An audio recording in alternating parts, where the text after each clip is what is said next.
Hello दोस्तों, my name Rajesh Negi और एक बार मेरे यूट्यूब चैनल पर फिर से आपका स्वागत है। दोस्तों, आज हम पढ़ेंगे सिंधु घाटी की सभ्यता अर्थात हड़प्पा सभ्यता का भाग 2। जो भाग 1 है उसमें मैं सिंधु घाटी सभ्यता अर्थात हड़प्पा सभ्यता के बारे में संपूर्ण विस्तार दे चुका हूँ और इसमें हम उनकी जगहों का वर्णन करेंगे कि उसमें हड़प्पा क्या था, मोहनजोदड़ो क्या था, लोथल क्या था, चुनुदाड़ो क्या था, कालीबंगा क्या था। इन सभी के बारे में हम अब आगे पढ़ेंगे। तो अगर आपने वो वीडियो नहीं देखी है तो प्ले लिस्ट में जाकर आप वो वीडियो ज़रूर देखिएगा, जो सिंधु घाटी की सभ्यता का भाग 1 है और ये है सिंधु घाटी की सभ्यता का भाग 2। तो चलो दोस्तों शुरू करते हैं। इसमें सबसे पहले हड़प्पा। हड़प्पा पाकिस्तान के मांटगोमरी में यह स्थित है और यह रावी नदी के तट पर स्थित है और साल 1921 में दयाराम साहनी जी ने इसकी खोज की थी। जो मैं आपको पहले भी बता चुका हूँ कि सिंधु घाटी की सभ्यता में जो सबसे पहले शहर खोजा गया था और पाकिस्तान के मांटगोमरी में खोजा गया था हड़प्पा, साल 1921 में दयाराम साहनी जी के द्वारा। और यहाँ जो अभिलेख प्राप्त हुए हैं, यहाँ अभिलेख युक्त मोहरें सर्वाधिक मात्रा में प्राप्त हुई है और शंख का बना हुआ बैल यहाँ प्राप्त हुआ है और स्त्री के गर्भ से निकले हुए पौधे का साक्ष्य यहीं मिला है और पीपल का बना हुआ इक्का भी यहीं मिला है और वृत्ताकार ईंटें जो थी वह हड़प्पा तथा चुनौदड़ों में दोनों जगह प्राप्त हुई है और पत्थर की बनी हुई नृत्य मूर्तियाँ जो थी वह यहीं भी है, वो यहीं प्राप्त हुई थी। पत्थर की बनी हुई जो नृत्य की मूर्तियाँ थी वो यहीं प्राप्त हुई है और कब्रिस्तान के जो साक्ष्य थे वह हड़प्पा में ही प्राप्त हुए हैं और R37 जो कब्रिस्तान था, सबसे बड़ा कब्रिस्तान था, इसे ज़रूर याद रखना, वह हड़प्पा में ही प्राप्त हुआ है। और तांबे का जो पैमाना मिला है वह हड़प्पा सभ्यता में ही मिला है। अब है मोहनजोदाड़ो। साल 1922 में राखालदास बनर्जी ने इसकी खोज की थी। यह पाकिस्तान के सिंध प्रांत में लरकाना ज़िले में स्थित है। इसे मृतकों का टीला भी कहा जाता है या इसे सिंध का बाग भी कहा जाता है। सबसे बड़ा जो अन्नागार था जिसमें अन्न रखा जाता था वो यहीं प्राप्त हुआ है और सबसे बड़ा जो स्नानागार था वो यहीं प्राप्त हुआ है मोहनजोदड़ो में। और सबसे बड़ी ईंट जो थी वह मोहनजोदड़ो में प्राप्त हुई है और कांसे की बनी हुई नृत्य की प्रतिमा जो थी वो मोहनजोदड़ो में प्राप्त हुई है और सूती कपड़ों का जो साक्ष्य था वह भी मोहनजोदड़ो में प्राप्त हुआ है और कांसे का जो पैमाना था वो मोहनजोदड़ो में प्राप्त हुआ है और तांबे का जो पैमाना था वह हड़प्पा में प्राप्त हुआ है और आर्यों के आक्रमण का जो साक्ष्य था वह भी मोहनजोदड़ो में प्राप्त हुआ है और जहां निशान वाली जो मोहरें थी वो भी मोहनजोदड़ो में प्राप्त हुई है। दोस्तों, अब है तीसरा चुनौदड़ो। चुनौदड़ो जो था वह जो सिंधु नदी निकलती थी उसके दाहिनी तरफ जो मोहनजोदड़ो था और उसके बाईं तरफ जो था वह चुनौदाड़ो था और 1931 में MJ मजुमदार ने इसकी खोज की थी और यह भी पाकिस्तान के सिंध प्रांत में स्थित था। और सिंधु संस्कृति में जो जुकार झाकर संस्कृति मिली है, जुकार झाकर संस्कृति, वह चुनौदड़ो में ही प्राप्त हुई है और मनके का जो कारखाना था वह भी यहीं प्राप्त हुआ है और सिक्का और यहाँ जो सिक्के मिले हैं उन सिक्कों पर 3 घड़ियाल तथा 2 मछलियों का चित्र मिला है, जिससे कि पता चलता है कि जो 3 घड़ियाल के जो साक्ष्य था वह कोई विदेशी था और विदेशी व्यापार करने के लिए यहाँ आए थे, इसलिए उनकी मुद्राओं के साक्ष्य भी यहाँ प्राप्त हुए हैं। और बिल्ली का पीछा करते हुए कुत्तों के पंजों के निशान जिस ईंट पर प्राप्त हुए हैं वो ईंट भी चुनौदड़ो में ही प्राप्त हुई है और वृत्ताकार ईंटें जो थी वह भी चुनौदड़ो में ही प्राप्त हुई है और हड़प्पा में भी वृत्ताकार ईंटों के साक्ष्य मिले हैं और मिट्टी की बनी हुई पाइप जो नालियाँ थी वो भी यहीं मिली है चुनौदड़ो में। और इसके बाद है अब लोथल। लोथल को लघु हड़प्पा तथा लघु मोहनजोदड़ो भी कहा जाता है। 1955 में SR राव ने इसकी खोज की थी। यह गुजरात के अहमदाबाद में भोगवा नदी के तट पर कठियावाड़ा में स्थित है और गोदीवाड़ा में वो जल प्रबंधन प्रणाली के साक्ष्य मिले हैं। अग्निकुंड, मनके का कारखाना, रंगाई कुंड, अग्निकुंड और आटा पीसने वाले जो पत्थर की चक्की थी वो भी लोथल में ही प्राप्त हुई है और चावल के जो साक्ष्य थे वो भी लोथल में प्राप्त हुए हैं और मिट्टी की बनी हुई जो नाव थी वह भी लोथल में ही प्राप्त हुई है। इसके बाद है कालीबंगा। साल 1951 में अमलानंद घोष ने इसकी खोज की थी। कालीबंगा जो है वह वर्तमान के राजस्थान में स्थित है और काले रंग की चूड़ियाँ और हल से जोते गए खेतों का साक्ष्य भी यही मिला है। और मैंने आपको बताया था कि जो पूर्वी भाग था मोहनजोदड़ो का वह कम दुर्गीकृत था, अर्थात दुर्गीकृत नहीं था, परंतु जो पश्चिमी भाग था वह दुर्गीकृत था। परंतु इसमें वाद विवाद मिलता है कि कालीबंगा में जो ईस्ट तथा वेस्ट का जो भाग था वह दुर्गीकृत था। अब वो भी अलग अलग दुर्गीकृत था, किसी में कच्ची ईंटें थी, किसी में पक्की ईंटें थी। और अग्निकुंड का जो साक्ष्य मिला है, वेदिकाएँ मिली है, वह कालीबंगा में प्राप्त हुई है। और लकड़ी की जो नालियाँ मिली है वो यहीं मिली है। और बेलनाकार मोहरें भी कालीबंगा में मिली है। और शिवलिंग की पूजा के साक्ष्य और भूकंप के परिमाण कालीबंगा में मिले हैं। इसके बाद है बनावली। 1974 में RS बिष्ट ने बनावली की खोज की थी। और मिट्टी का बना हुआ हल और तांबे का बाणाग्र और सेल खड़ी थी पकाई हुई ईंटों की मोहरें भी यहीं से प्राप्त हुई है। और जल निकासी का अभाव यहीं मिलता है। दोस्तों, मैंने आपको बताया था कि जो सिंधु घाटी की सभ्यता थी वो अपने नगर नियोजन के लिए व्याख्यात थी, अर्थात उसका नगर नियोजन बहुत ही अच्छा था। परंतु बनावली एक ऐसी जगह थी जहाँ नगर नियोजन के रूप में जो जल निकासी की प्रणाली थी वह बहुत ही ख़राब थी, अर्थात यहाँ जल निकासी की प्रणाली का अभाव था। अब है इसके बाद धोलावीरा साल 1967 और साल 1968 में JP जोशी ने धोलावीरा की खोज की थी। धोलावीरा का अर्थ होता है सफ़ेद कुआं। यहाँ टीले पर पुराना कुआं मिला है और एक स्टेडियम भी मिला है। और नेवले के पत्थर मूर्ति भी यहीं प्राप्त हुई है, जो यहाँ पाए जाने वाला केवल एकमात्र अभिलेख है। और धोलावीरा जो था वह 3 भागों में बटा हुआ था, कि जिसमें कि एक मध्य भाग था, एक निचला भाग था, और जो ऊपरी भाग था उस पर किला था। और धोलावीरा में उच्च जल प्रबंधन प्रणाली के साक्ष्य मिलते हैं और विशाल जलाशय मिलता है। दोस्तों, अब है सुरकोटदा।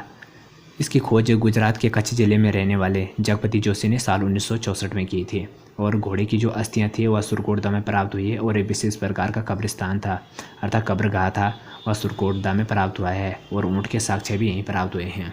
और लोथल के बारे में आपको पहले बता चुका हूँ, परंतु जो कुछ छूट गया है उसे इसमें यहाँ बताऊँगा मैं। लोथल 1955 में SR राव ने इसकी खोज की थी। यह गुजरात के अहमदाबाद के कठियावाड़ा में स्थित है। और यहाँ बंदरगाह के साक्ष्य मिले हैं। और फारस ईरान की मोहरें मिली है। और मम्मी के परिणाम मिले हैं। और हाथी दांत का पैमाना मिला है। और आटा पीसने वाली चक्की मिली है। और जो यहाँ मम्मी के प्रमाण मिले हैं उसके पीछे एक अलग कहानी है, क्योंकि लोथल जो वो था बंदरगाह, तो बंदरगाह से विदेशी भी आते थे और जाते भी थे। यदि कोई विदेशी यहाँ मरा होगा सिंधु घाटी में, तो उस विदेशी को मम्मी में अर्थात ताबूत के अंदर बंद करके जब वो अपने देश ले जा रहे थे होंगे लोथल से, तो वहीं छूट गई होंगी। तो मम्मी के जो साक्ष्य थे वह भी लोथल में प्राप्त हुए हैं।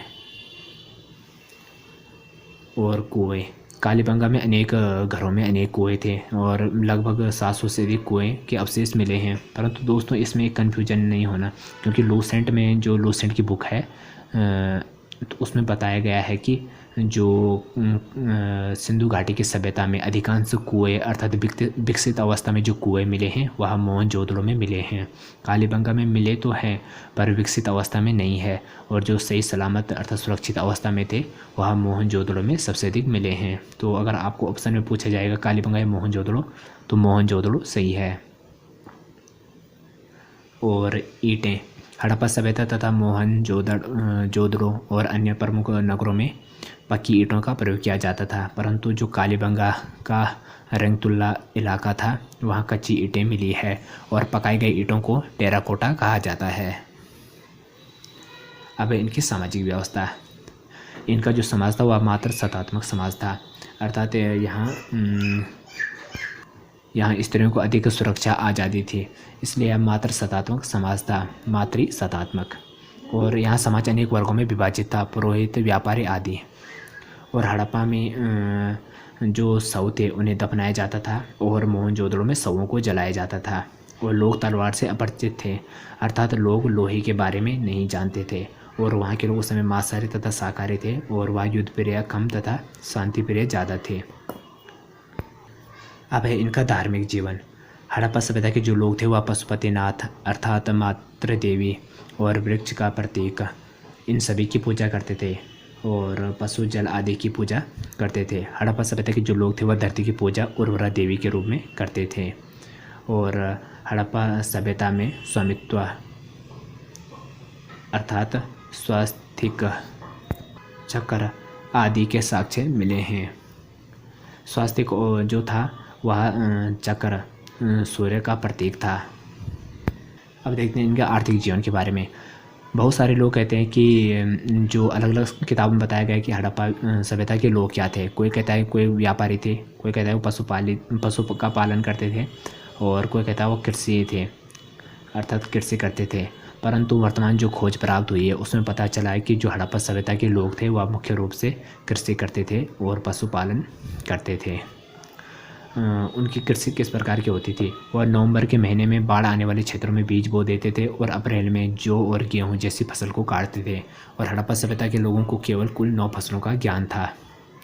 पशुपालन के रूप में वह बैल, भेड़ और कुबड़ वाले सांड आदि को पालते थे, और कुबड़ वाले सांड उस समय की विशेषता थी। और उस समय समाज में वस्तु विनिमय का प्रचलन था। वस्तु विनिमय का अर्थ होता है दोस्तों कि एक वस्तु के बदले दूसरी वस्तु को देना, अर्थात वस्तुओं का आदान प्रदान करना। अब है सिंधु सभ्यता के जो लोग थे वह क्या क्या चीज़ आयात करते थे।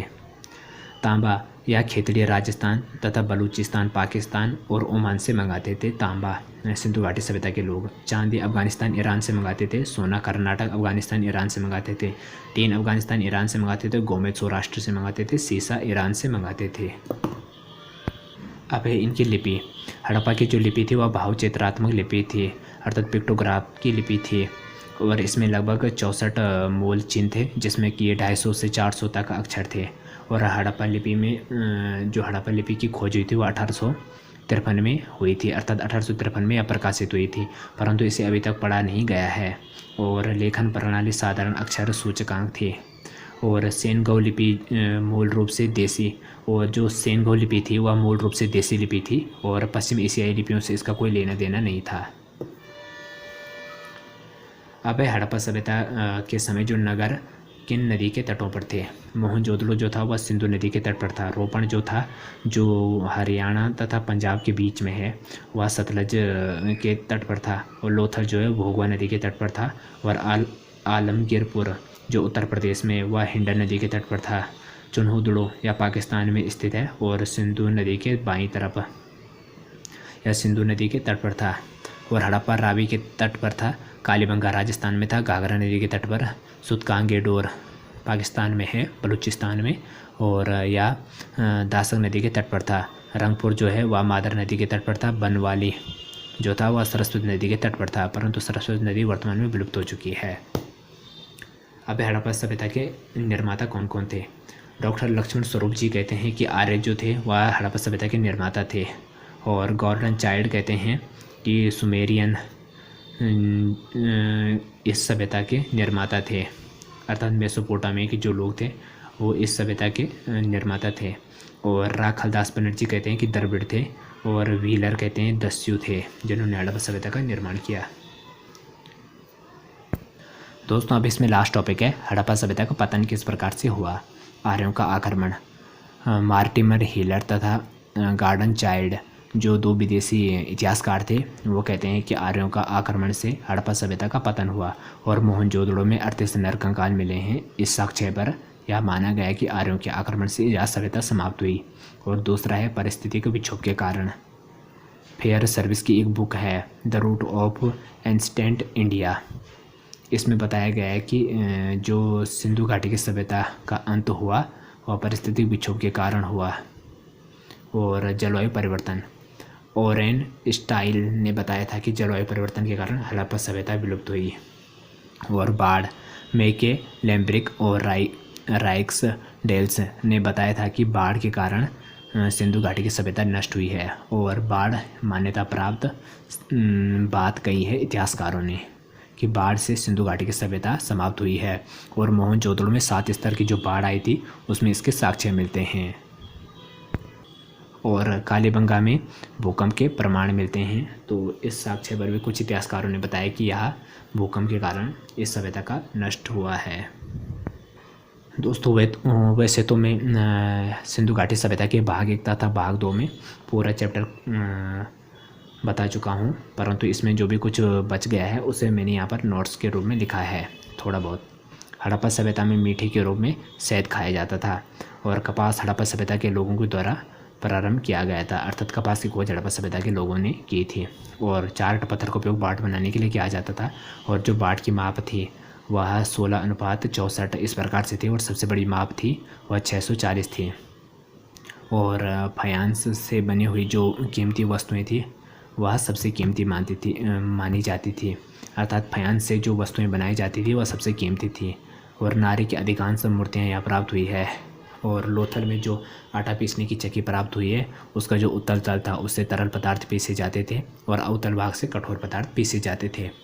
दोस्तों इसमें कुछ और बातें भी हैं कि जो सिंधु घाटी के लोग थे सिंधु सभ्यता के, वह बाघ से प्रचलित नहीं थे, अर्थात इसमें शेर के बारे में किसी प्रकार का कोई विवरण नहीं दिया गया है, अर्थात वे शेर से अपरिचित थे, शेर के बारे में नहीं जानते थे। और दूसरा है कि वह लोहे के बारे में भी नहीं जानते थे। तो दोस्तों अगर आपने मेरी पहली वीडियो नहीं देखी सिंधु घाटी की सभ्यता पर तो उस वीडियो को ज़रूर देखना। तो अगर ये वीडियो पसंद आए तो चैनल को सब्सक्राइब कर देना। Thank you guys watching this video.